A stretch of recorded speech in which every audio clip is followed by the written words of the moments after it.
పుట్టినట్టు నా కొరకు ఆ చూకి అందలేదు ఇంతవరకు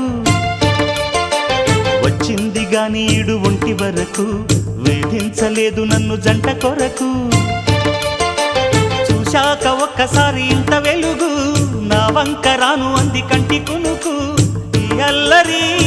గారడి నీ లీల అనుకోనా నీ పేరు ప్రేమ అవునా